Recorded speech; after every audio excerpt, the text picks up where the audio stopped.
2024 का लोकसभा चुनाव मोदी बनाम मोदी होगा। यह बयान दिया है कपिल सिब्बल ने।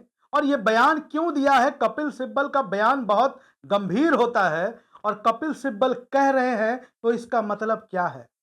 दरअसल बात बड़ी दिलचस्प है।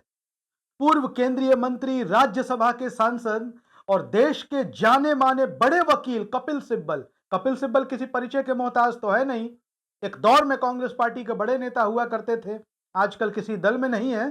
समाजवादी पार्टी के समर्थन से राज्यसभा पहुंचे हुए हैं, निर्दलीय है इन दिनों कपिल सिब्बल। लेकिन कपिल सिब्बल के विचार, कपिल सिब्बल की भावनाएं, कपिल सिब्बल की जो आइडियोलॉजी है आज भी कांग्रेस के करीब है। कांग्रेस के पक्ष में वो बोलते हुए नजर आते हैं, लेकिन कांग्रेस के साथ उनकी परिस्थिति नहीं बन पाई राज्यसभा जाने की। अब राज्यसभा भी चाहिए, बड़े नेता हैं, बिना राज्यसभा के रह नहीं पाते। लिहाजा कांग्रेस को उन्होंने टाटा बाय बाय किया और समाजवादी पार्टी की ओर से निर्दलीय सदस्य के तौर पर वो राज्यसभा में है।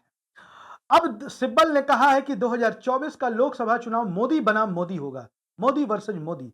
इस बयान के बहुत सारे मतलब निकाले जा रहे हैं, लेकिन इस बयान का मतलब जरा समझने की जरूरत है। दरअसल कपिल सिब्बल की इस भविष्यवाणी को हमें समझना होगा भविष्य की राजनीति को, और देश में जो वर्तमान में गठबंधन की राजनीति इंडिया वर्सेज इंडिया की चल रही है, इंडिया वर्सेज एनडीए की जो चल रही है राजनीति, उसके लिहाज से समझना होगा।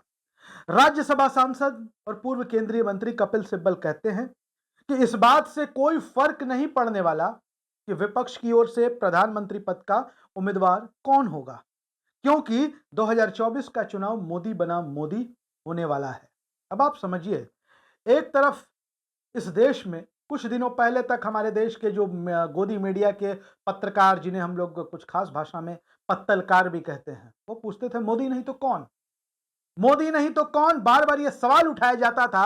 अब पूछा जा रहा है कि कौन बनेगा इंडिया का पीएम पद का उम्मीदवार? राहुल गांधी बनेंगे, मल्लिकार्जुन खड़गे बनेंगे, ममता बनर्जी होंगी, अरविंद केजरीवाल होंगे, कौन होगा? नीतीश कुमार होंगे। बहुत सारे नाम गिनाए जा रहे हैं। पहले कहा जाता था मोदी नहीं तो कौन, मतलब मोदी के अलावा इस देश में कोई प्रधानमंत्री पद का उम्मीदवार है ही नहीं, मोदी इकलौते पैदा हुए हैं प्रधानमंत्री बनने के लिए। लेकिन आज माहौल बदल गया है। आज इतने प्रधानमंत्री पद के उम्मीदवार हैं विपक्ष के पास, कई योग्य उम्मीदवार हैं। आज पूछा जा रहा है कौन बनेगा?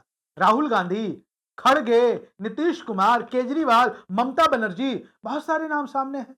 इसका मतलब समझ में आता है कि इंडिया में दम है। खैर, बात करते हैं कपिल सिब्बल की। तो कपिल सिब्बल कहते हैं कि इस बात पर लोग इस बार वोट देंगे, लोगों को कोई फर्क नहीं पड़ता कि मोदी के सामने कौन है। लोग इस बात पर वोट देंगे कि बीते 10 सालों में प्रधानमंत्री के तौर पर नरेंद्र मोदी ने किया क्या है। जी हां, नरेंद्र मोदी के काम पर मोहर लगेगी या उनके काम को लोग रिजेक्ट करेंगे, यही होगा। सिब्बल के कहने का मतलब यही है। आपको बता दें कि सिब्बल कहते हैं कि भारतीय जनता पार्टी के नेतृत्व वाली केंद्र की सरकार की हकीकत को देश की जनता जान चुकी है और केंद्र सरकार बड़े बड़े दावे करती थी, सारे बड़े दावों की हकीकत सामने है। कपिल सिब्बल कहते हैं, सिब्बल कहते हैं कि पीएम मोदी का 10 साल का काम चुनावी मुद्दा होगा। यह चुनावी मुद्दा नहीं होगा कि कौन मोदी के सामने है। सिब्बल आगे कहते हैं 10 साल में नरेंद्र मोदी ने बतौर प्रधानमंत्री जो भी किया है, लोग उसका मूल्यांकन करेंगे, क्योंकि लोग इन 10 सालों में भारतीय जनता पार्टी के शासन, उनकी कार्यशैली और उनकी नीतियों से पूरी तरीके से वाकिफ हो चुके हैं। लोग जान चुके हैं कि भारतीय जनता पार्टी क्या कर सकती है और इन्होंने अब तक क्या क्या किया है। उन्होंने कहा कि गरीब और गरीब होता जा रहा है, लोगों की हालत बदतर होती जा रही है, महंगाई आसमान पर है और मध्यम वर्ग का गुजारा करना मुश्किल हो गया है नरेंद्र मोदी के शासनकाल में। और यही इस बार के यानी कि 2024 के लोकसभा चुनाव में मुद्दा होगा। इसीलिए कपिल सिब्बल कह रहे हैं कि इस बार का चुनाव मोदी बनाम मोदी होगा। लोग मूल्यांकन करेंगे 10 साल पहले का मोदी।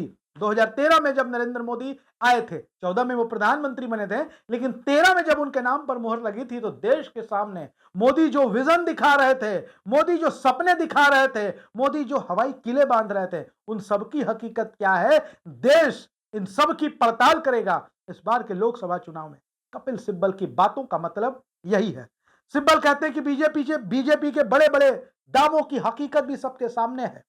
बीजेपी के अपने सदस्य परेशान हैं, बीजेपी के अपने नेता अपनी सरकार की नीतियों से परेशान है, लेकिन वो बोल नहीं सकते हैं, वो खामोश है, वो नहीं बोल सकते क्योंकि वो मजबूर हैं। और कपिल सिब्बल कहते हैं कि इस बार के चुनाव का मुख्य एजेंडा होगा 15 लाख रुपए बैंक खाते में आ जाएंगे। जो वायदे किए गए थे बड़े बड़े कि 15 लाख रुपए काला धन आएगा, 15-15 लाख रुपए सबको दे दिए जाएंगे। महंगाई की स्थिति क्या है, शिक्षा की स्थिति इस देश में क्या है, जनता इन सबका मूल्यांकन करेगी। डिजिटल इंडिया पहल की प्रगति क्या है, सांप्रदायिक तनाव की स्थिति देख लीजिए, सांप्रदायिक तनाव की स्थिति देख लीजिए, अराजकता की स्थिति देख लीजिए। मणिपुर आपके सामने है। बात करते हैं कश्मीर की, कश्मीर की बात करते हैं कि कश्मीर के लाल चौक पर तिरंगा लहरा रहा है। बहुत अच्छी बात है, तिरंगा पूरी दुनिया में लहरा रहा है, तिरंगा चांद पे लहरा रहा है। लेकिन कश्मीर के हालात इतने ही अच्छे हैं तो कश्मीर में विधानसभा के चुनाव क्यों नहीं हो रहे हैं? नरेंद्र मोदी जी को इस बात का जवाब तो देना पड़ेगा। देश के पूर्वोत्तर राज्य मणिपुर की स्थिति क्या है, इसका जवाब तो मोदी जी को देना होगा और इन्हीं मुद्दों पर चुनाव होगा। और सिब्बल का यह बयान खास है क्योंकि कपिल सिब्बल का यह बयान मुंबई में जो टीम इंडिया की मीटिंग चल रही है उसके ठीक पहले आया है। और सिब्बल कह रहे हैं तो बहुत सोच समझ के कह रहे होंगे, विद्वान आदमी हैं, सुप्रीम कोर्ट के एडवोकेट हैं।